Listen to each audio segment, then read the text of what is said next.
Hey guys, welcome back to my channel. I don't know if you saw my grocery haul video from the other day, but my refrigerator is overflowing. I'm nervous that it's gonna fall out when the kids open it. Today, I need to take the time to prep and put away a lot of the things that I purchased the other day and just shoved in the fridge for convenience in the moment. So let's get in the kitchen and to get this taken care of. The fridge was rather a disaster. I was nervous every time the kids opened the doors that stuff was going to fall out on them, particularly a glass jar with kefir milk or homemade ranch dressing in it. So my number one goal was to clear out everything in the fridge that needed to be prepped and put somewhere else. I decided to start with the fresh vegetables. I know from past experience, if I will peel and slice these mini cucumbers, along with trimming the broccoli and including some baby carrots, and put them in an easy to access container in the fridge that is right there in the front where the kids will see it, and I've got a little container of homemade ranch dressing made up, they're so much more likely to eat that when they make a sandwich or heat up leftovers, rather than if I were to leave it in its original packaging and expect them to get it out, prep it themselves, and then eat it. That never happens. When I'm doing things like food prep, I try to make sure I'm not wasting anything. So I'm either giving these scraps to the chickens or I'm putting them in our compost pile. In today's case, I'm giving all of the scraps to the chickens. These are the kind of tasks that I put off doing because I'm afraid they're going to take me too long. On the day that I did this, I had 30 minutes to get this done before I needed to leave and go pick my younger kids up from school. I was able to get all of this done and put away before it was time to go. So I got it all done in 30 minutes. It's just such a good reminder and kind of a morale boost to remember that I don't need an hour to get a lot of stuff done. The last thing I did before I wrapped all this up and put everything away was to make a small container of homemade ranch dressing.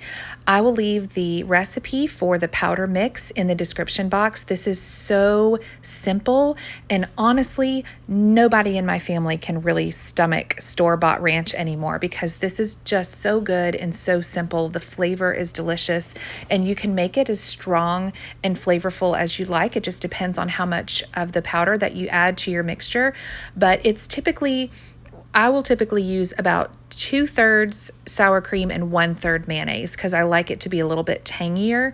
You can also add a splash of lemon juice if you'd like, but I don't typically do that. There's really no need to measure anything. You can start with a 1-to-1 ratio of sour cream and mayonnaise and adjust it according to your preference. And then you just add a little bit of the ranch mix at a time until it gets to the strength that you want. You can add milk or even a little water to thin it out if you want to use it for salad dressing. We usually don't add anything but the sour cream and mayonnaise if we want to use it for dip for vegetables. My kids like to dip their pizza in it. The recipe that I'm leaving in the description box makes a pretty sizable amount of the ranch mix, but I will say, I think I typically only have to remake it about once a year, and we make ranch on a pretty regular basis. Definitely have never made it more than twice in a year, and I would highly suggest getting your spices from Sam's or Costco because some of the things you need quite a bit of. Like I want to say you need about a whole cup of onion powder, a whole cup of parsley. I could be wrong, but I'll double check those amounts when I add it to the description box. But purchasing the spices at Sam's or Costco is much more cost effective. Now it feels great to have this large container of fresh veggies, washed, sliced, peeled, and ready to be eaten. I'm just gonna stick this back in the fridge, and it should last us for at least the next week. Now I'm moving on to the chicken breasts. It's interesting the extreme difference in size from the chicken breasts that I got at Aldi versus the ones I got at Sam's Club. It's pretty normal for there to be 6 to 7 chicken breasts in a tray. These trays were about 5 pounds each. The ones from Aldi were totally normal, reasonable size breasts, and 5 to 6, sometimes even 7 in a tray, depending on the size. The ones from Sam's Club were enormous. Some of those chicken breasts were the size of my face, and that's not normal. I don't love getting chicken breasts that are that large because I know they have not been fed the greatest ingredients. But right now, we're having trouble even finding chicken breasts, so I got whatever I could find. What I like to do while I prep this chicken before I stick it in the freezer is to trim off the fatty pieces or the gristle, or occasionally I even find a rib bone in there. I will cut those off, set them aside for the trash, and then put them in a quart Ziploc bag.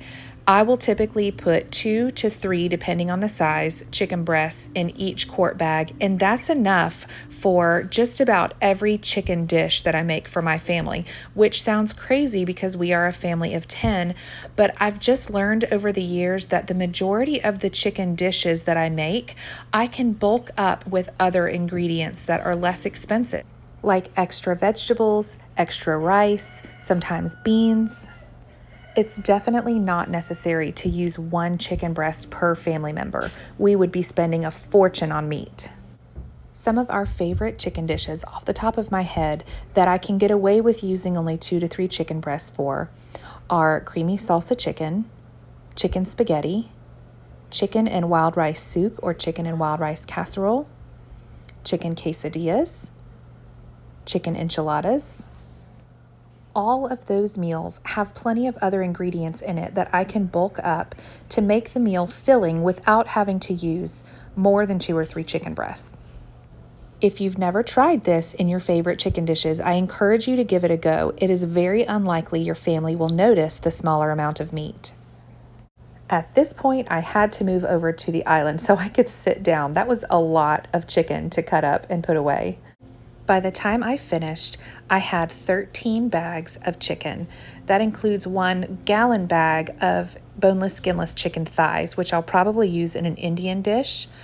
This is at least 6 weeks of chicken for my family. We typically will have a chicken meal twice a week, so it feels great to have this done and in the freezer and ready to go when I need to make supper. Getting all of this food prepped and put away also saved me a ton of room in the fridge. Look at it now. I was able to empty the fridge completely and clean out all the shelves. One of the chicken packages had leaked, which was disgusting. So I sanitized the shelves and put everything back in nicely. If you saw my grocery haul video, which I will link in the description, then you know that I bought 4 rotisserie chickens that day. I love doing this. Once a month is my goal, but sometimes I just don't get around to it. Once the meat is pulled off the bones, I stick 2 carcasses at a time in my 10-quart Instant Pot and fill it with water from our Berkey water filter. I set the pressure cooker on high for an hour and a half. When it's finished and somewhat cooled, I will strain off all of the bones and the skin and extra bits, and I will put them in quart jars and pressure can them for 25 minutes for quarts and 20 minutes for pints. Home canned chicken stock is so good for you, and you can use it when you make rice, when you cook beans, anytime you make soup. I love having a pretty good stock of this in the pantry. If you do any monthly grocery shopping, you know that that is an exhausting day. So when I did that haul, I decided to go ahead and use the meat from one of the rotisserie chickens to make chicken Caesar salad that night. The meat from the other 3 bags went right into the freezer. I use medium-sized Rubbermaid containers in my large upright freezer to keep things organized, and it helps keep the frost down on the shelving. So this particular time when I prepped all that chicken, it completely filled one of our chicken bins. The top shelf in our large upright freezer contains 2 bins this size, and they're both usually filled with chicken, since that is the meat we eat the most. I once read in a book that motivation is like a muscle. And I have found that to be so true in my life. There are many times that I wake up in the morning and I just don't feel like being productive. I don't want to tackle my to-do list, but I have found 99% of the time, if I just do one thing that has a satisfying end result, it's motivating enough to keep moving. On this particular day, when I finished all of that food prep, I decided to completely disassemble our Berkey water filter and thoroughly wash all the components, including the filters. Then I took care of our excess eggs. Our chickens are finally laying again, so we're getting anywhere from 16 to 20 eggs a day, which means it is time to start water glassing again. If you're interested in water glassing and have never done it or even heard of it before, let me know in the comments and I could do a separate video. But basically, you're putting farm fresh, unwashed eggs in a solution of water and hydrated lime, and it keeps the eggs fresh and ready to use for up to 18 months. I didn't count how many eggs I water glassed last year, but I know we did not have enough to get us through the winter months when the chickens were not laying as much, or even the 6 to 8 week period when they stopped laying altogether. So my goal for this year is to put up 40 dozen eggs. As always, I hope this video was an encouragement to you, or maybe even the motivation that you needed to get some things done around your house that you've been putting off. I bless you and thank you for watching.